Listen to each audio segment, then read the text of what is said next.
Welcome to Magic.ai, the operating system for hospitality. At Magic, we know an operating system is more than just software and systems.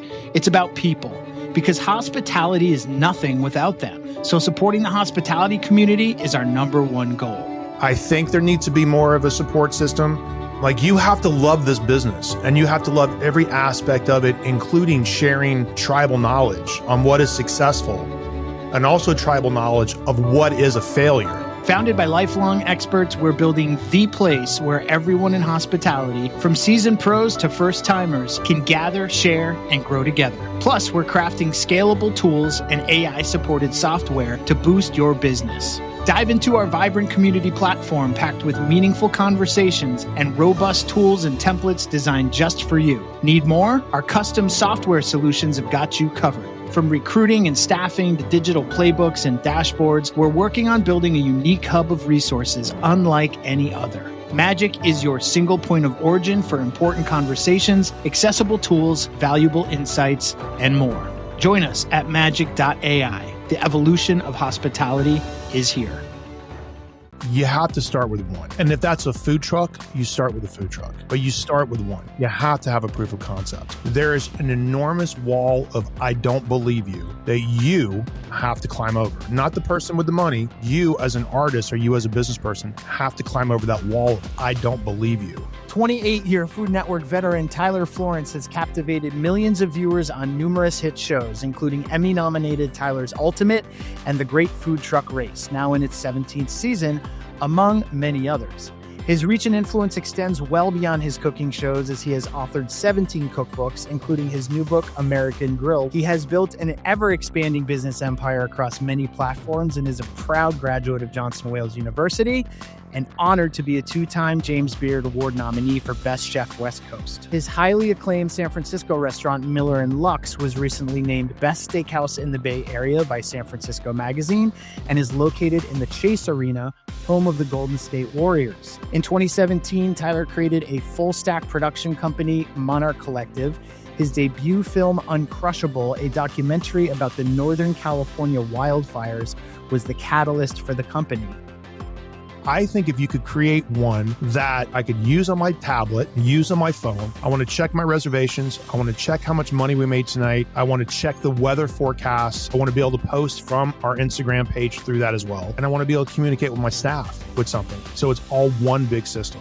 Restaurants create humanity. Restaurants create districts of just life and energy. So we need this so bad in the city of San Francisco. A lot of our colleagues lost restaurants. And then what was really lost was the block, the neighborhood. That's what really suffered.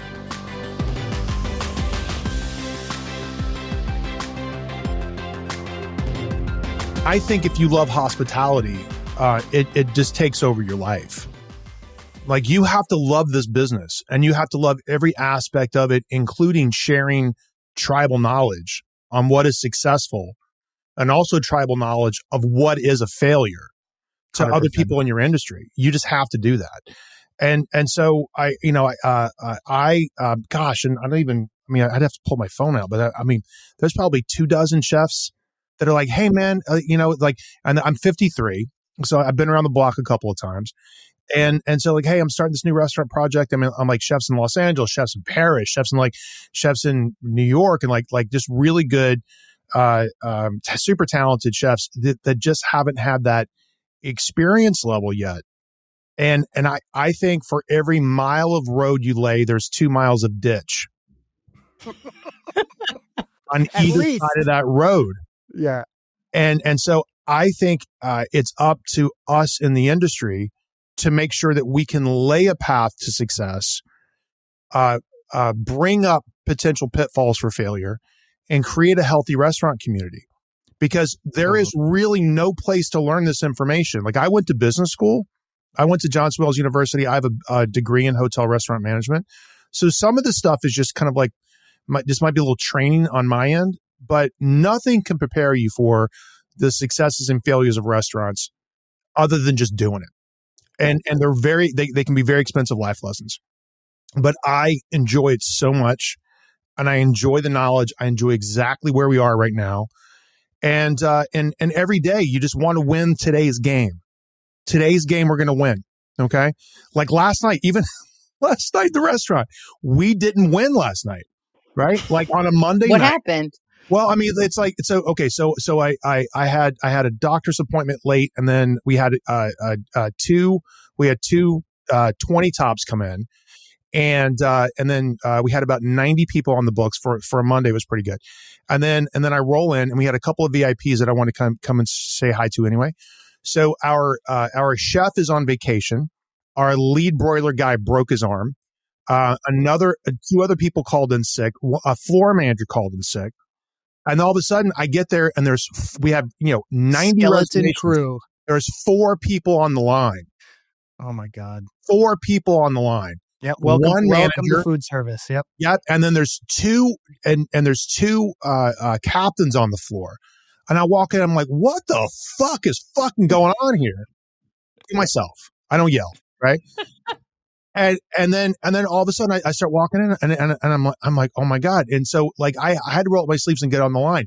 And not that I'm above doing that, but if I had to get on the line, there's a problem. Yeah. You know what I mean? If I have to start fucking like flipping steaks, there's a problem. You know what I mean? Like there's a failure somewhere along the line. And then at the end of the night, our CDC who just joined us probably a little bit less than a year ago, sweetheart, bull, banger, fantastic cook, inexperienced, okay, but amazing human being. I pulled him aside. I said, there's really great life lessons in successful nights and nights that aren't so successful. Because of successful nights, you just have to follow in the same footsteps over and over again, right? It's just casting. 2 people on the grill, 2 people on entremet, 3 people in garde manger, minimum, and 1 person in expo, right? And anything less than that, where the reservation's north of 75, you're going to get in trouble. And then you're sort of like compromising the experience of the restaurant. And then it's a problem, right? So he said, okay, chef, blah, blah, blah. And then, and tonight, because and see, this is the inside baseball stuff that you can't talk to anybody about. This is the cop stuff. Your audience for this is the right audience. This is what I was saying. I just can't like just pick up like go on Instagram and like unload like this because people are going to think you look crazy. But this is what being in the restaurant business is all about. So last night's failure turns into a success story at the end because we learned something, and that's okay. Yeah. Right. As long like if you have a bumpy night and you go, okay, what was the problem here? Okay. So we had somebody, get injured. Thank God it wasn't at the restaurant. It was someplace else, but they got injured and they couldn't perform. So, and he was our ace broiler guy. So Alejandro, so he was out, and then we had to get somebody else in. Right. And so, the life lesson was you have to hit the red flag button earlier. Yeah. There's going to be some sort of emergency in the restaurant tonight versus just waiting for it to happen because it's going to happen. Yeah. So don't sit back and just let it happen. Dude, be prepared that feeling that you get inside when you're just kind of looking around and you're like, oh shit. The ticket machine's going off, and you're like, there's one guy in the grill, and he was like, steaks are coming back, medium rare, well done, 2 Yeah. And so and so as successful as I feel like I am, and we're growing like crazy, occasionally you'll have a night last night, and last night it happened to me. Sure. Right. And last night happened to me, but it was a learning opportunity. And can I tell you what I felt really great about? No one in the dining room knew. Yeah. That's it. Right. So no one, as much as it was a very stressful evening to get everything out, and it was, everybody walked out and said they had a ball. We had a delegation from Taiwan in last night. They were here for an economic forum. So we had 27 people in for a delegation from them. We had VIPs in from my meat company partner, which is great. And so we had a ton of VIPs in last night. And everybody was like, oh my God, dinner was amazing. And I'm walking out like at the and I'm like, thank you. Oh my God, I'm so glad you guys had a good time last night, because in the kitchen was a fucking mess, right? Yeah. But we learned something, right? And so that's the most important thing. So it's like, to take this back to what you were saying earlier, if I can share this stuff with anybody, God, could you imagine having an upper hand or just a mentor or somebody in your life when you were coming up or young or whatever it is? Like, because I never had it. I never had anybody in my life that kind of pulled me aside and said, had to fight our way through. Yeah. And I think that's really what I think Matt and I and our team at Magic are trying to do. We're trying to pull back the curtains and say, everyone in this industry has experience. Everyone has solutions to these problems, and we want you to have access to them. We want you to know them because we want you to be more successful and have sustainable restaurants and not feel burned out and not be exhausted and not feel overworked. And here is a resource where you can come and ask questions. It stemmed from Matt basically having these, texts in his phone, these group chats where he would say, one of his friends would have a question in the industry and they would text the group chat and they'd say like, hey, what do you think about this? Or what do you think? What do you do when this happens? Yep. And basically it was like, this should be public. I mean, not that, why aren't not we all that text sharing thread, this knowledge? Why aren't we all sharing this knowledge? Somebody has a Yeah. walk-in that goes down and they're like, I need a mobile walk-in. Does anybody have a solution? Or, Sure. Who's the best insurance agent for X? Or how do I negotiate a lease? I'm like, why are we having these conversations on my phone when they should live someplace and everybody in the world can get a, line of sight into the best practices to address those sorts of challenges. So, so that's what we're doing. So everything you're saying is resonating very much with us. Well, thank you. I appreciate that. Because all those things, like, especially we kind of get into like the nuts and bolts of that, like lease negotiation and all that kind of stuff. Like, it is so tricky and it's so like paramount to the success of you actually making money. Right. Yeah. And so you can feed your family and pay your mortgage and pay your car payment and pay your insurance and, and go on vacation once a year. And like all these things are just super paramount because like restaurants are about minutes and nickels, right? And you have to really understand how to control those things and not just be creative. That's right. You have to be smart and you have to be consistent and be creative, but you have to like understand how those things play out I've just seen too many restaurants fail. Yeah. So speaking of, there are a lot of people listening, owners and operators who are having challenges at this moment with their restaurants. So you have, we've already said, quite a bit of success and you've been around the block a few times, but can you start sort of from square one and talk to us about the important pieces of developing a successful business? Our listeners would love some real tangible takeaways from a successful restaurateur like yourself. You have to start with one. You got to start with one. And if that's a food truck, you start with a food truck, but you start with one. You have to have a proof of concept. There is an enormous wall of I don't believe you that you have to climb over. Not the person with the money. You as an artist or you as a business person have to climb over that wall of I don't believe you until they do. So figure that first product out as fast as possible. So if you want to lease a food truck and skin it and go get a food handler's permit and go to Costco and start banging out your thing next week, this is the week to do that. Just do it. Just do it. Just get started. Just get started. Start the Instagram account. Show up at the farmer's market. Show up at the baseball game. Show up in the business district Monday through Friday. And just bang. And do that for 2 years. Just do it. Right? Because you need consistency, you need continuity, you need an MVP, most viable product, right? You need that thing that the world just gushes over, and you need a P&L that shows success on a small scale before you can take on the big one. Now, the next one is that once you get one, the phone will just ring. Right, the phone will it'll just ring. Specifically in this environment, coming out of the pandemic, and a lot of large American cities, San Francisco is really bad right now. Yeah, there's tons of vacancies. So those $150 million buildings, those $850 million buildings, those all have retail spaces on the ground floor that activate the entire building if done correctly, if curated correctly. So those people need us more than we need them. So our new business model, and I'm 6 for 6, is that if you want us in your building, you pay for it, you're my partner, right? I'm not raising money to put pipes in your building that I don't own. Don't ever do that. Because if it fails, you're in debt and they have the upgrade and you're out and they win. And is that an element of what the market would consider like TI, tenant improvement money, or are you talking about true partnership in the business? True partnership in the business. They pay for everything because tenant improvement business. Now, there's nothing wrong with the TI thing. Now, you may get pushback, and if you do, walk away from the deal.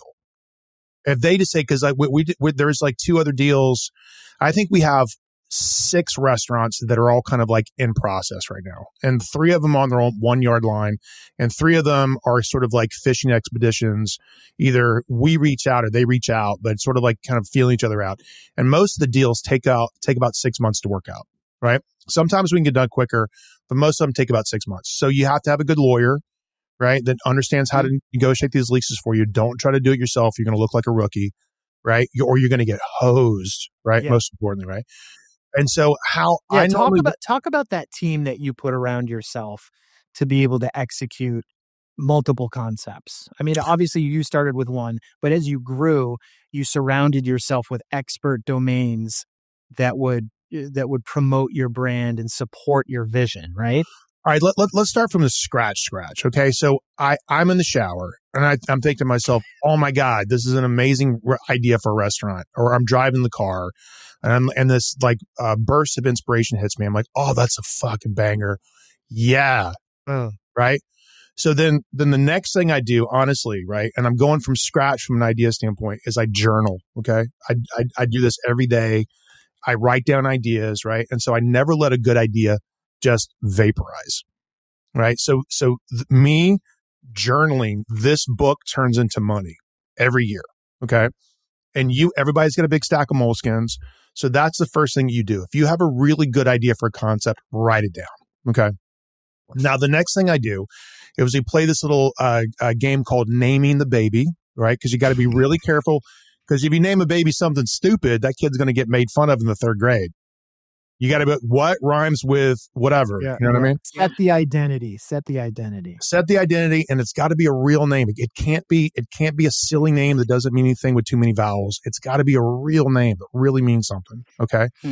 Then the next thing we do is we buy up all the domains. So it's all the .coms, right? And we lock up all the social media handles, right? So immediately go on to Facebook and Instagram and X and YouTube, and we just register all the domain names, and then we file a trademark, right? And then if we really like it, I'll have an artist design a logo for it, and then we'll file a trademark application for it, and then I'll shelf the idea. Right. So I know I've got a great French restaurant concept in the crawl space of my head, but I've protected my idea legally. Right. So isn't it break your heart when you come up with an idea and then 5 minutes later someone goes to market with it? Insane. So protect your IP. Okay. So when you come up with something, lock up all the domains, lock up all the social media handles, and then register a trademark for it. And then it's yours. You own your idea. Okay. Then I promise you, somebody in the next 365 days is going to walk up to you and go, you know what I'm thinking about? I think a French restaurant. I'm like, let me tell you what I've got for you. Right. And then I've already got the domain for it. I've already got the registered trademark. And like, oh my God. And so those escalations in conversation, just because you're prepared for the opportunity, kind of gets you to that next level because you're smart enough to think that through. Okay, so that's really important, because when I host a great food truck race, and every year, and we're about to shoot season 18 coming up. So the final 3 teams I spent a lot of time with. Right, we're on the ground 6 weeks. It's a weird experience. I end up being friends with those people. I've helped a lot of those people out. And then some of those folks, they don't come from much, and they don't really have a lot of acute business acumen. So they literally don't know how to file a trademark, or don't even know what that is.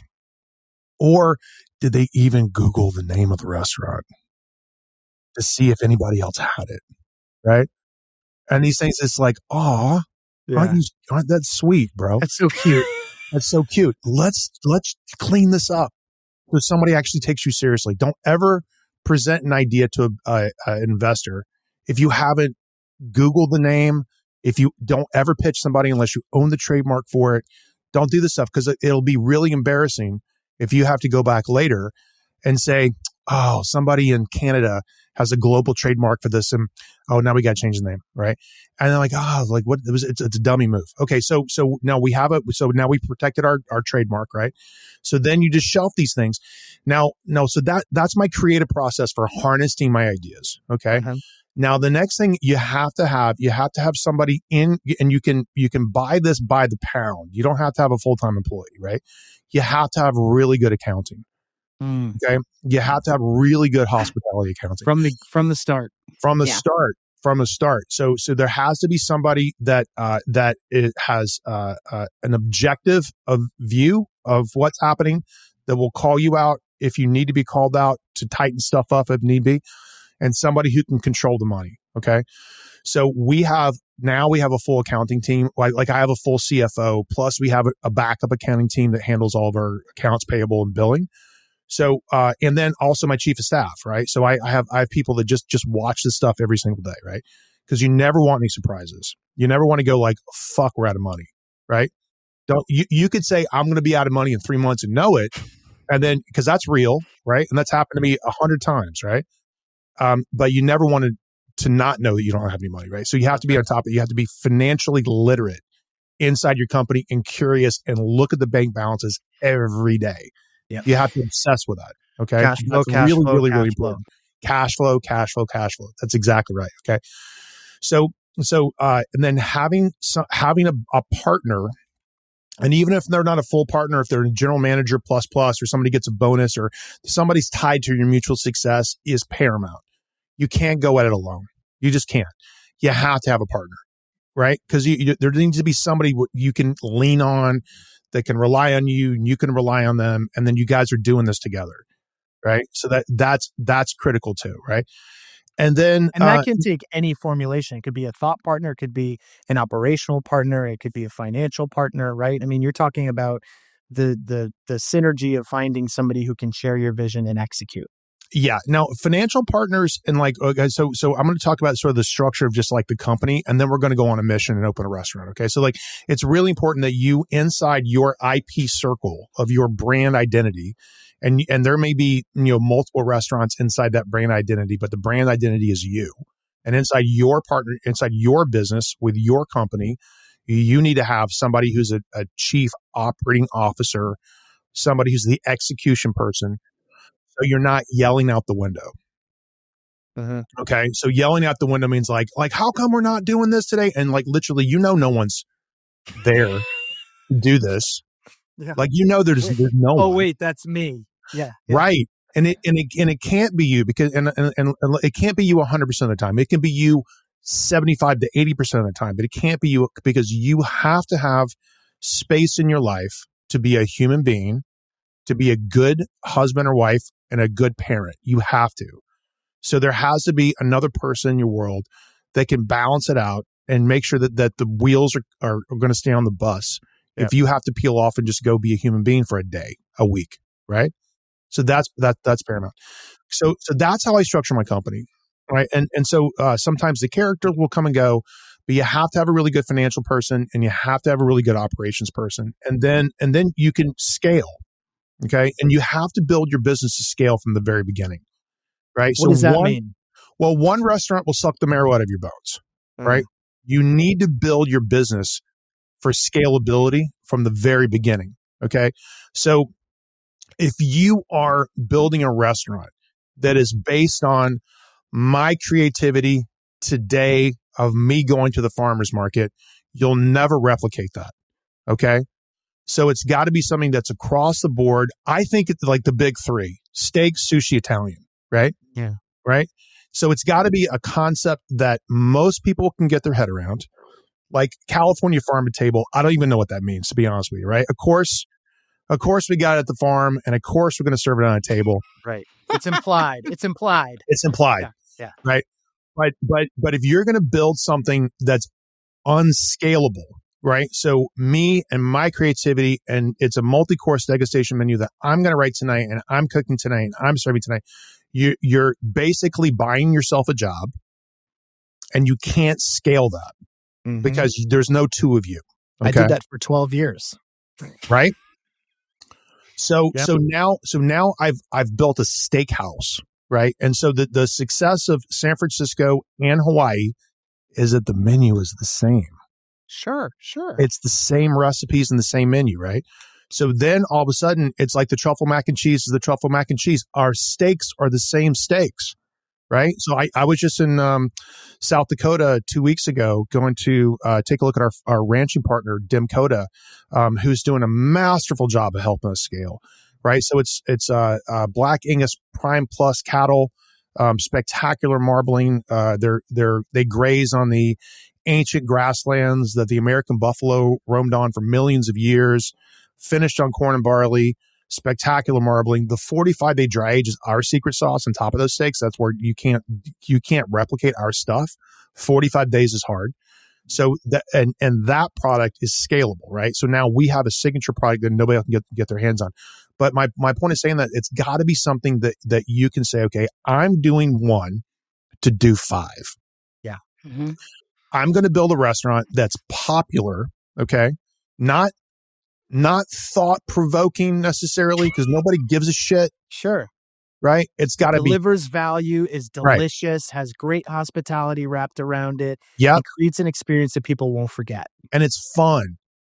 Fun, right? The restaurant's fun, and it has a conceptual ID to it that they can tell other people about. Yep. Mm-hmm. I'm going to say something very controversial right here, right? Oh, we love And that. I love TK. I love French Laundry. I think it's amazing. My one criticism with the experience, and I don't even know if it's really a criticism, maybe it's just an observation, right? I have a really hard time walking out of a great experience at the French Laundry, which is bougie AF to even say that. But I have a hard time walking out of an experience at the French Laundry telling anybody about one dish that I had because I can't remember any of it. Is that because you had too many courses, or because you think they're overdone or confusing, like conceptually confusing? Well, they're beautiful expressions of technique and freshness, right? So no, it's like wild Alaskan sockeye salmon with ba ba ba ba ba, right? It's like Duroc pork with ba ba ba ba ba. It's like, and then you kind of like, oh my God, I went to French Laundry last week. Like, what'd you have for dinner? I'm like, oh, I can't really. Well, I think that's really interesting, but I think what I'm identifying in that statement is something that is so unique to you, and I think one of the reasons why you've been just so successful is that you kind of layer in some nostalgia in what you do and into your concepts, and you pull on those threads of people's hearts and memories. And Miller and Lux is like this kind of awesome throwbacky style steakhouse, right? Wayfair Tavern is like Americana reinvented. Like, this is kind of the Tyler Florence brand. So talk to that a little bit, because that obviously has had a significant influence on the DNA of your group. Yeah, thank you. And to button up what I was saying, or to bridge it, like, I think it's really important that you have a signature dish that people can say, so the Caesar salad at Miller and Lux, for example. So Forbes magazine said it was the best Caesar salad in America. We had these carts built for the experience. The carts cost $7,000 a piece. I have 10 of them. Oh my gosh. And it's a 7-step experience, including clipping fresh lettuce. The roots are still attached to it. And so they come out on the cart in a little potted plant. And so we have it's made with quail eggs, right? And it's really like the olive oil is pressed specifically for us. So we go really deep with it, but it's a Caesar salad. So I got you conceptually. And then once you put it together, it's as if you've never had one before. Right. Okay. But I got you at Caesar salad. And now I get to celebrate the fact that everyone takes a picture of the experience, shares it on social media. But then they get to tell everybody, the Caesar, you got to get the Caesar. Make sure you get the Caesar, right? Versus the sockeye salmon with the freshness and the Yeah. It's got to be a simple concept that most hardworking average folks who come to your restaurant can get their head around, that they can share with everybody, right? Really important. Word of mouth. You have concepts. Wayfair Tavern, fried chicken, right? So we took about a month to engineer that. That's not a recipe. So good. that's engineered for success, right? It's like part of it's sous vide, and like it's a whole thing. We do 160 orders a day. We do 400 covers a day. It's like, and so that is built for speed and built for success, right? Our steaks, right? Our 45-day dry aged steaks. So when people say, what is Miller and Lux? Steakhouse, right? And so it's an easy concept for people to get their head around. And then once you come in, it's our job to be best in category, best in class. Mm-hmm. It's our job to exceed your expectations, to surprise and delight, exceed your expectations, and give you something that's like, I've never had a steakhouse experience like the steakhouse experience, but it checks all the boxes, right? Right, which is really great. So the American nostalgia thing to me, because I've often felt, and Matthew, you and I are kind of cut from the same cloth when it comes to cooking. Like I love and respect all genres of cooking. It's like there was this Spanish 10 years, which were amazing. There's the Japanese throwback that we kind of like jump into from time to time. There's, I think France is the greatest culinary country in the world. That's where I go when I want to fill my tank up creatively. Italy is just spectacular and raw and rustic and gorgeous. And the American South, where I'm from, like that food is so authentic and real. But I choose to, not stand behind any other flag other than the American flag to say, this is how I cook. I'm an American chef. I cook American food and it's great, right? It's real. And so with a lot of that, you get that nostalgia, warm, fuzzy feeling, right? When you go apple pie and macaroni and cheese, right? You get that warm, fuzzy feeling, right? And then once you're into that zone, right? It's up to us to make it the most exquisite thing, the most innovative and interesting thing that doesn't take you out of that creative space. It's not a deconstructed apple pie. It's a perfect apple pie. I just saw this at an estate sale and I had to grab it. I don't know anything. So this is Reuben's, New York, Reuben's restaurant, right? And like this menu is like just the dreamiest menu you've ever seen, right? Everything from the whiskey list to, cold sandwiches, desserts, filet of sole, chicken tetrazzini, clams and oyster. It's like, that's my shit. That's like, my shit. Give me that's that my shit. all day long. All day long. And I really love that. Right. And so like we have an oyster program, right? And so like to me, we put a lot of stock in going upstream with our raw product to make sure that what we get in is just really, really great just by itself. Right. Yeah. So that's 50% of just being a good chef is just shopping correctly. Right. And so, and then we do fun stuff. Like I have an estuary in my kitchen where we keep our oysters alive. So I saw this tank in Hong Kong about 10 years ago, and it blew my mind. We're going to lead in this episode with that. I have an estuary in my kitchen. Because this is how, I mean, so to me, this is the intellectual part of it, right? This is that higher level of consciousness from a restaurateur to say, why are my oysters better than your oysters? Well, let me tell you, right? And so the oysters, and traditionally when we were growing up, the oysters would get, bags, especially if you're like in Manhattan, my God, they've been out of the water for 5 days minimum, right? By the time you get to your restaurant, right? And then they'd go into a perforated hotel pan in the kitchen, covered in ice, and then the ice would drip down. And what happens inside the oyster is the oyster begins to eat itself, and it begins to metastasize, right? It begins to eat itself, right? Shellfish, like lobsters, will do the same thing in a tank if left too long if not fed. And then so what happens is you crack the oyster open, and it's not bad, but it's flabby, and it's just sort of like it's sort of dead. Right.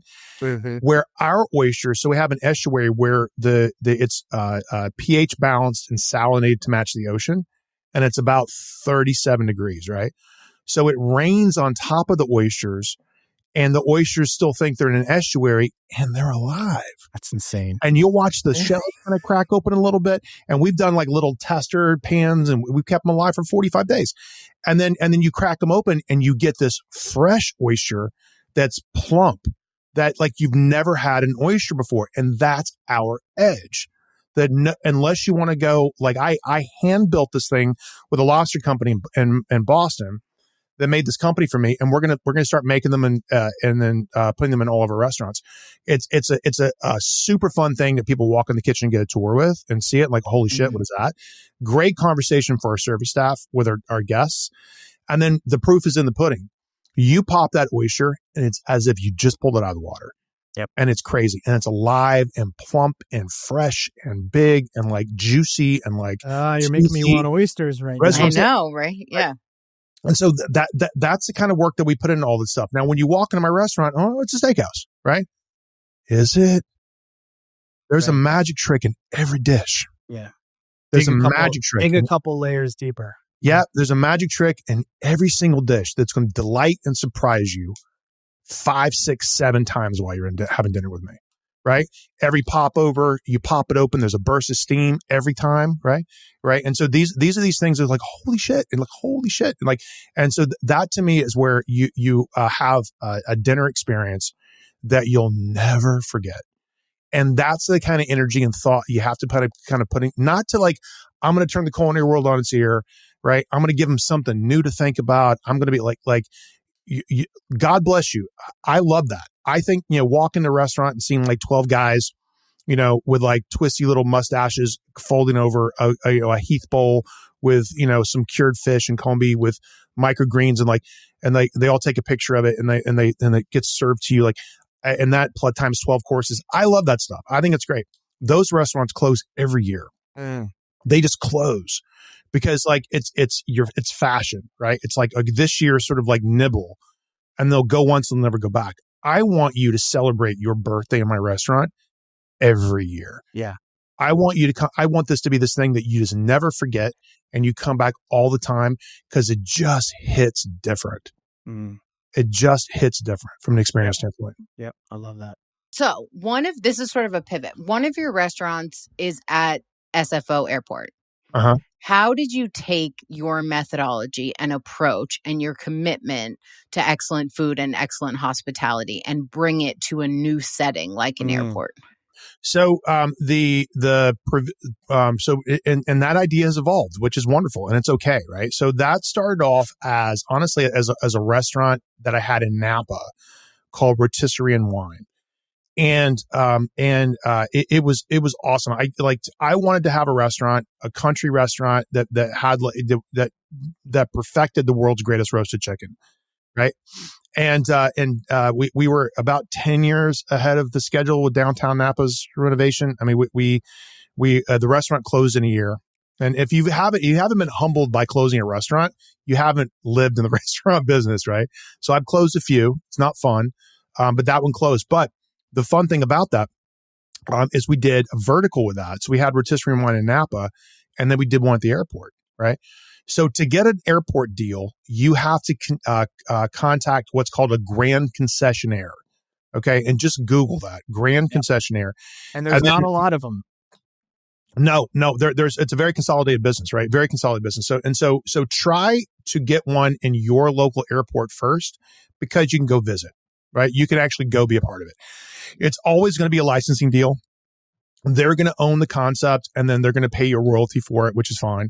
And then we've had ours at the airport, gosh, a decade now, and it's great. And so like during the pandemic was a bit of a challenge, but like in the big years, we got 2014, we got named best airport takeout concept in the country by JP, is it not JP Morgan? Was it J Powell and Associates, right? JD Powell, that's what it was, right? And so that to me is, again, creating a concept that you can sculpt and create and develop a vertical with, right? So we have our good version, we have our better version, and we have our best version of the same product. Now, what is that? Okay. So if you're going to sort of kind of jump into a restaurant, and let's say you jump in at the best version, I'm going to open up a restaurant. We're going for a star. It's like, it's I got a great backer, great venue. It's going to be amazing stuff. So you have to develop a casual version of that, right? That is about $20 of whatever that's going to be. And it would be very smart of you to create something that's direct to consumer the same way, right? So if you have, the direct to consumer would be your good stuff. Your grab and go thing would be your better stuff. And then your restaurant version, the same concept, would be your best stuff. Mm-hmm. Okay. So if you're in, for example, let me tell you what we're doing. So we have Miller and Lux. That's our steakhouse, right? That's our best. We have Miller and Lux Provisions, right? Which is our evolved chicken shop, right? At the airport. So now we have 2 of those in Union Square on the deck top of Union Square. And then our good product, which is still kind of fucking awesome, is it's a steak box that Allen Brothers and I are dropping this holiday season. Nice. Right. So you got good, you got better, and you got best inside of a vertical that all speak the same thing, because you can't just focus on one particular audience. Mm-hmm. Right. You got to focus on a couple different audiences, but you have to say the same thing at a couple of different atmospheres. And you got to meet people where they are. Yeah, totally. Because like you're in wherever you are. And if you've got a big national bandwidth on Instagram, people want to go to the party. They can't come to your restaurant to go to the party, but I can bring the party to you. Mm. And can you talk about, like, particularly as it relates to getting into more of, or adapting the mentality, the methodology, the ethos around the restaurants that you've built to something that's a different platform, like airports? There has to be a great amount of attention paid to systems, I would imagine, and the scalability of those systems internally. How do you navigate that stuff? Okay. And this was, so when this happened last night, this is another beef that I had with last night's service, right? So we just flipped the menu to the fall menu. Okay. It's the best menu we've ever had at the restaurant. We're 4 years old and this is our best menu. Right. And I walk in last night and then the line cooks have decided that they want to pick up the sea bass a different way. Right. Like there's just going to change it. Yeah. And so I call that menu drift. Okay. And it's real, and it happens every single cycle that you create these works of art. They're just perfect in every single way. And it takes about a week for it just to unravel because nobody got the message. How do you get away from that? That's recording the recipes in English and in Spanish and creating a book that they can read. Right. And pictures, right? They can follow along with pictures, right? And so you have to create that storyline. If it's just tribal knowledge, it's going to lose its punch in about a week because not everybody is here tonight. He's off tonight. He's off tomorrow night. Those guys are off next week. He's on vacation. He's coming back.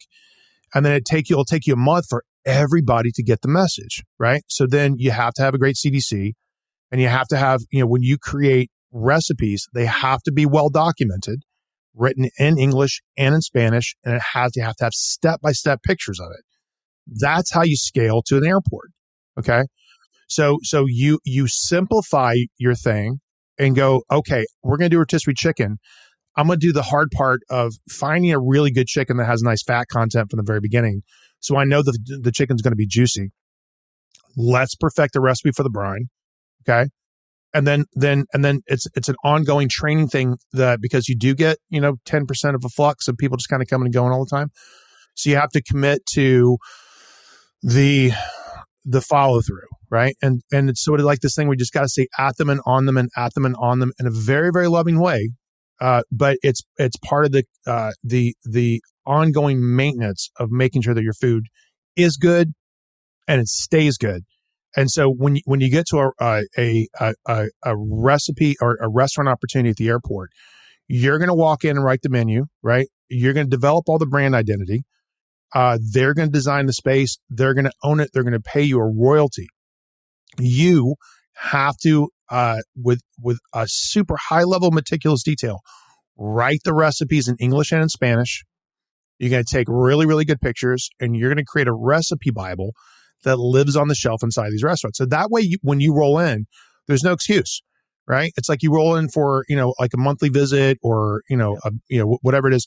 Yeah, and then you go, not everything you need. Yeah. Yeah. Right. It was like, why is this on this side of the plate? The picture has it on that side of the plate. Right. And and that's how you get consistent with it. Right. Even on top of that, gosh, we had this, I had this, like our CFO, he just kind of quietly lost his lid a couple of weeks ago, like pulled me. We had this 18-inch conversation. And I could tell he was just furious, right?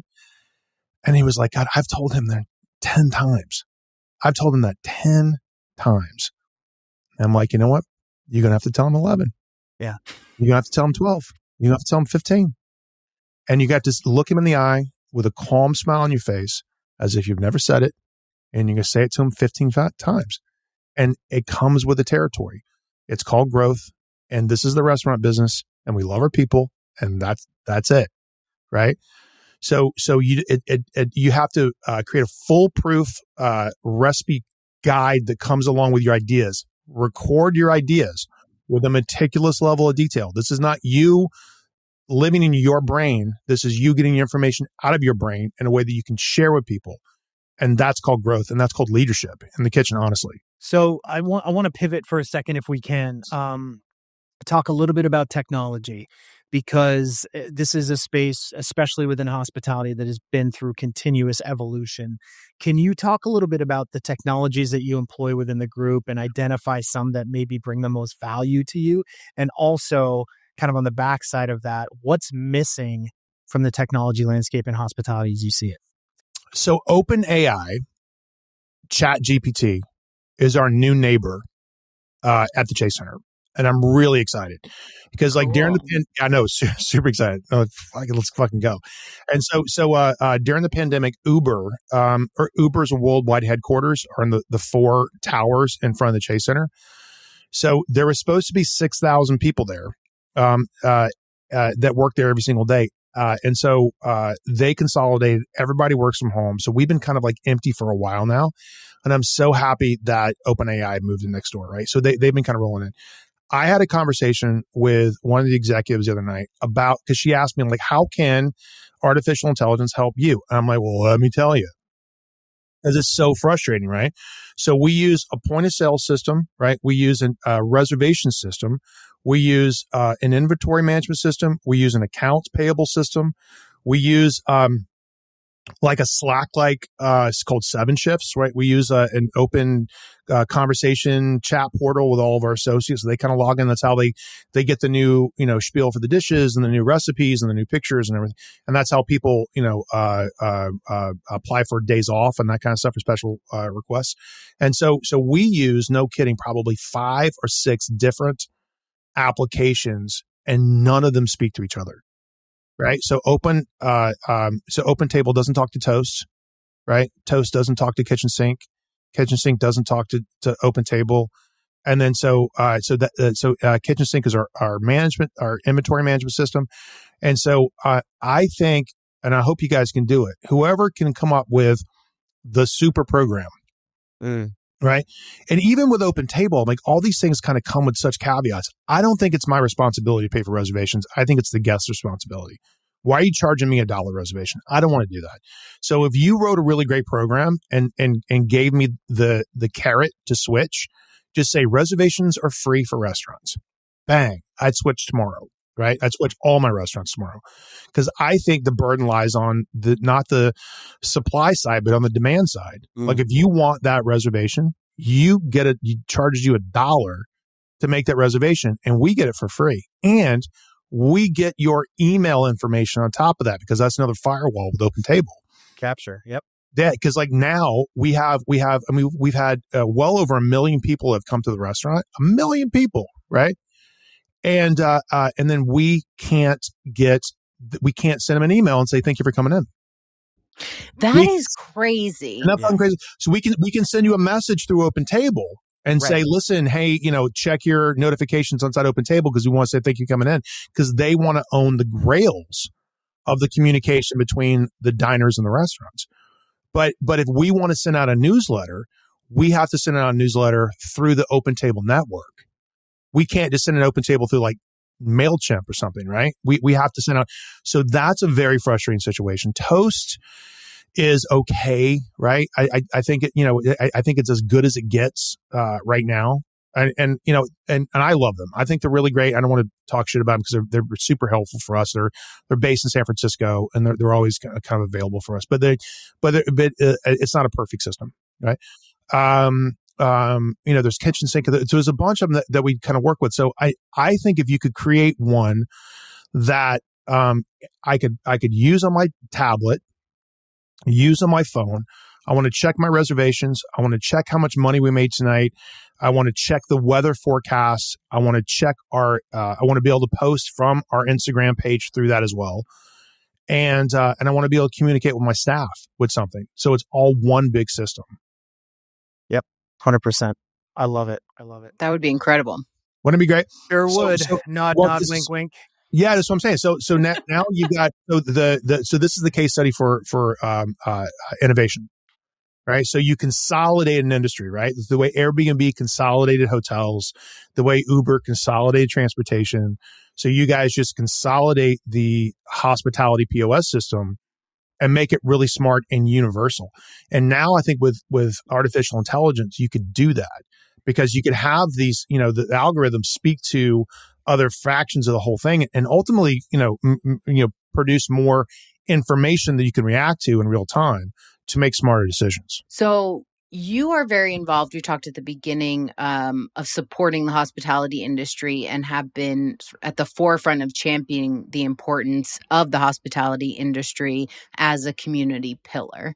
Can you talk about why restaurants matter, how they support communities, and why they are the vital lifeblood to cities like San Francisco? Coming out of the pandemic, I've said this a bunch of times that I think the restaurant industry will save San Francisco. I think the hospitality industry will save San Francisco, right? And it'll save most cities. In San Francisco, it's just sort of a myopic sort of case study of exactly what you're talking about. It scales to any city, but we'll talk about San Francisco specifically, right? So come out of the pandemic, we had a big, huge drug wave. We've had a big, huge homeless wave. We've had a big, huge crime wave. We've had a work from home revolution that has really gutted our cities. So there's about 8.5 million people that live in the greater Bay Area, and that goes from San Jose all the way up to Napa, right? It's a big area. East Bay, North Bay, South Bay, right? Santa Cruz to Napa, it's a huge area, right? About 8.5 million people. Those people have gotten the message for the last 2 years that San Francisco is a dangerous place to go visit. You're going to get your car smashed into. You're going to deal with homeless people. And so a lot of that information has been true. It's not necessarily true today, but they've been bombarded with that for the last 3 years, right? And so restaurants themselves, an empty block, an empty restaurant storefront, an empty thing creates opportunities for cities to let nature just take over. Right. And so they'll get boarded up and then the windows will get broken and then they'll get vagrants and then they'll get squatters and then they'll have a rodent issue and then the property value will decrease and then and that'll bleed into the next block. Right. But if you get a great restaurant that takes over something that's already there, and we've done it a handful of times, we were pioneers coming out of the 2008 economic downturn in the financial district with Wayfair Tavern. We just took over Rubicon, if you guys remember that great restaurant in San Francisco, right? So Wayfair Tavern used to be Rubicon. We took over that space. And then we recaptured the financial district and created a really super charming, super warm restaurant that's been beloved for 15 years now. Third highest grossing restaurant in the city, right? And now you're going to Union Square. And now we're going to Union Square. Ground zero right now. Yep. Right. We're taking on that neighborhood, right? Let's breed some culture back into these neighborhoods, and it's restaurants that will do it. So we opened up in Union Square, and it's as if San Francisco just needed an invitation to come back out. And Union Square is a tough neighborhood. In theory, that's our Rodeo Drive, right? That's right. Gucci. That's Louis Vuitton. That's Loro Piana. That's Cucinelli. All those big major brands are there, right? It's about 10 square blocks of the world's most important fashion brands, right? And most of them have left. Most of them have said, a little too dangerous. All the smash and grabs of all the big mob, thefts that have been going on. What was it? It was it a month ago? Maybe a month and a half ago? One of the San Francisco 49ers was shot in Union Square for his Rolex. And he was just shopping on a Saturday. And then he got fucking shot Jesus. for his. And then last week somebody took their car and rammed it into Louis Vuitton and tried to do this. Like, I mean, who even thinks they're gonna? It's just wiling out. It's happening. How many bags could you steal that you think I'm gonna ram my car into the front of this? I'm gonna smash the windows, and then we're gonna steal a bunch of bags and we're gonna leave. Yeah, right? Yeah. I have a bunch of friends in Oakland who live in Oakland that say this is like daily. It's like a daily occurrence. Yeah, Oakland's bad, bro. Yeah. Matt Horn, you know Matt Horn? Yeah. Barbecue guy. Yep. One of my best friends in the world, dude. Ooh, Oakland's bad. Okay, so then we open up Miller and Lux Provisions in Union Square, right? So rotisserie shop on the Stockton Street side across from Gucci, the patisserie side across from St. Francis Hotel on Powell. Spectacular world-class pastries, great chicken, great. It's a picnic in the park, right? Yeah. And then all of a sudden, and we put out tables, and then we started getting lines, and then we started getting influencers, and then we started getting traffic, and then we started getting families, and then I insisted that because it's legal to smoke cannabis and possess cannabis in the state of California. It's not legal to smoke in public. Okay, you can't smoke cannabis in public. So inside the park, the only one sign that said that you can't smoke cannabis was this tiny, tiny, tiny little thing off in the corner. And so I was like, listen, if we're going to roll in, we're going to have to enforce this because I don't want to walk through a cloud of pot smoke with my little daughter or my little kids. Because it's the second that happens, I'm out. I'm telling 10 people I'll never come back. Right? You got to get rid of the drugs, right? You have to create some normalcy in this environment if you want this to happen. All that happens. Great partnership with the city, great partnership with the Parks Department. We said, we're going to recapture this and we're going to take this back for the sake of the city. Okay. So then, there's a million stories. Like there was this family not too long ago. I was there on a Saturday. They drove up from San Jose. They saw it on Instagram. Like, I got to come try this. This woman was like having lunch at a table, and she was sitting there by herself having lunch with her son with her face in the sun. And she said she has not sat in that park in 5 years because she felt it was dangerous, right? Yep. And so there was like a police officer playing soccer with like a little kid, and people bringing their dogs back in and having like little, like we have like a puppy chino thing, and so like they'll come and get like a little warm whipped milk and their dogs drinking and so restaurants create humanity. Yes. Restaurants create districts of just life and energy. And so we need this so bad in the city of San Francisco. A lot of our colleagues lost restaurants. And then what was really lost was the block, the neighborhood. That's what really suffered, right?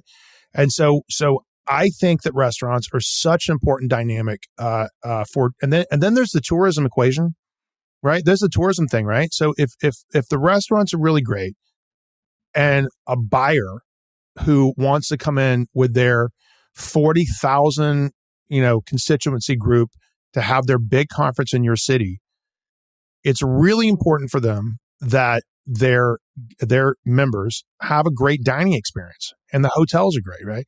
So it catapults itself up, right? And so that to me is, I think it's going to be really important for the growth of the city of San Francisco, is just to really buckle down and embrace the restaurant industry and make sure that they're poised for success, because that will be the foundation from a brag standpoint of how great our restaurants are. It's just really important that the restaurants are successful. If the restaurants are successful, the neighborhood's successful, the district is successful, the city is successful. I love it. Awesome.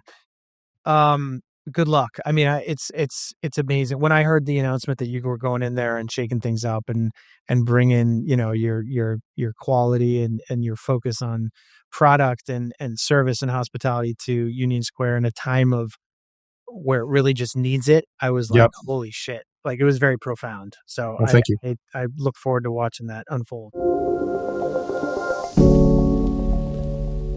Who is the one person that you have hired that has transformed your business? I Wow, I would either say Andy O'Day or Chris Brown. Chris Brown's the general manager of the restaurant, and Andy O'Day is our CFO. And then, or I'm sorry, Matt Macera. I would just like boom. We're gonna go to the top. So Matt Macera is our corporate culinary director, and he is not only my best friend, he is probably the deepest professional relationship I've ever had with anybody, and we're just growing together. Like we both have our sights on these, like, we both feed off the same inspiration, and we both, love food in the same way. And then it's he and I, in a lot of ways, against the world, right? I mean, obviously we got a big team, but like Matt, I probably talk to Matt more than anybody. Then there's Donna Peralt, who's my chief of staff. I mean, she's kind of miraculous. I mean, it's really hard to find one person in particular. It's really, really hard. I feel lucky that I have about 6 people who only want the like a beehive, where bees only exist for the success of the hive. That's their only mission. What a great analogy. Is the success of the hive, right? Mm-hmm. We are alive and we work for the success of the hive, and that's the way everybody feels. Awesome. What's the most successful marketing decision you've made for your business? Interesting. I love publicists. Occasionally they get expensive, and every time you have to like tighten budgets, it's always the first thing that gets lopped off, right? And so I think it's really important that you own and manage your social media yourself. Right. So I run 5 different social media accounts off of my phone. And so we love that. Not everybody does it. I try to encourage everybody to do it, that everybody's a character in our story. So we try not to waste anything. If you get a beautiful loin of bluefin tuna in, shoot it. Just like 2-second video, right? Yeah. If you get, if you're unpacking a beautiful case of, French white Burgundy, get a little video, right? If we're at lineup and everybody's looking really sharp today, and all the shirts are pressed and ties look really great and everyone's kind of at attention, just give me 3 seconds of video on that, right? And so I think everybody kind of perpetuating that constant thing of from a message standpoint is really important. And God bless that. I mean, like, I just remember, and Matt, when I was a kid, just finding out what other people do, right? So I'm 53. Let's say I'm 25, right? I'm in New York City, and I want to go. All right, those are my doubts. That's okay, man. I want to go to the French Laundry, right? And other than, having Thomas Keller's cookbook, which is a masterpiece, and hearing things about it, there was no way to get the signal. No way. Unless you got on a plane, flew across country, drove from San Francisco to Napa in a car, got a reservation, took pictures with a camera, uploaded them to your laptop, and then took that back to your staff on the East Coast and showed them what's happening in California. There's no way to know. Mm-hmm. And now you really get a chance to analyze what they produce for specials every night. And so you really get a chance to break that down. And I think social media has produced the greatest generation of chefs America's ever had because of the information exchange. Because people are smart. They just want to get like, oh, wow, I'm inspired. And so I love that. So we like to think about our Instagram feed ultimately as a marketing thing, right? It's all just carrots. Look at that juicy steak, right? Look at that level of professionalism. Look at the guy, even everything like our, let's see here, our Shiva, our bar manager, walked up to me on the line the other night, and I was just standing there. And he was like, "Chef, I've got these drinks." Okay. And I'm like, "Bro, hang on a second. Let me get my thing out and let's talk about these new cocktails." Shoot it. Yeah. Right? Yeah. Shoot it. Don't waste anything. Don't waste a moment. So he kind of broke down to, this is an Andy's Kiss. So it's like a espresso martini with mint foam and chocolate melted into the espresso martini base, which is really great. And this one is dope, dude. This is a pumpkin pear sour with Amaro. Oh, nice. It's so incredibly delicious. So that little moment in the restaurant where it's just an 18-inch conversation, I turned that into something that got, 300,000 views. right? So anything that happens in front of you is content that your audience would love to know more about. All those BTS behind the scenes things that make your restaurant special, that's that real heartfelt authenticity when it comes to marketing that people recognize right away. And if you're doing it, they know it. And if someone else is doing it for you, and it's a little cold and the captions are a little boring and the pictures are a little flat, it just reads. Yep. People know. Yep. Yeah. We talk a lot about authenticity. I think that's a great example. Yeah, totally. All right. Last question is technically on software, but it can be on any tool, whether it's kitchen tool or office tool or whatever. What is the one tool that you use every day? I mean, it's super low tech, bro. I use my journal, man. I mean, honestly, this is the one tool I use every day. And in right? the paper. Yeah. And then so the other thing I really like to use a lot, and it's probably just sort of a backup to all this stuff, is my notes app on my phone. Right? Yeah. Oh man, I use those so much. Good. So my I love notes using app, the notes app and tagging people in. That's my yeah, favorite. yeah, totally. It is so deep. It's so simple on the surface, but you can create like groups of people where, when you think of something that either needs to be done or it's a great idea and you want to do it and explore it, it goes into a list, right? So this is what I do, right? This is how, and just another self-management thing. Discipline is so important in life. You have to be so self-disciplined to succeed, right? And to me, it starts with weekly goal list, right? So on every Sunday, I'll start a brand new list, and it'll be things that I'll cherry pick from my calendar.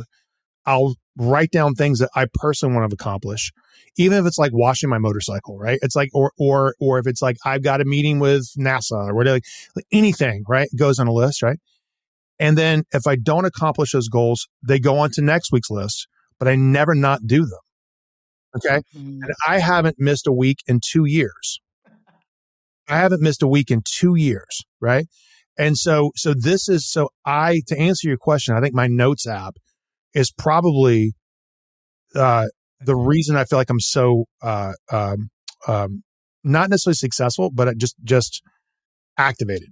Organized. I'm so organized. I'm so activated all the time, and I get things done. I get more things done in a week than most people will probably take a month because I just don't let anything slide. I'm absolutely the same way. I mean, we're getting different stuff done, but you and I, but I am a, why would you wait to do it tomorrow if you have time to do it today? Yep. Well, I mean, I love to get stuff done. I am a doer. Give me a list. Yeah.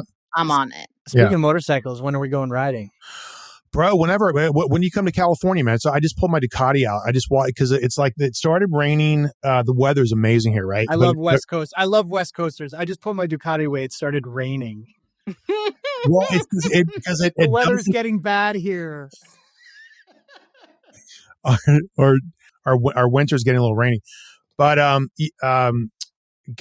have a Street Fighter Ducati that I got a couple years ago. it is such a good head cleaner. Yeah. Oh, 100%.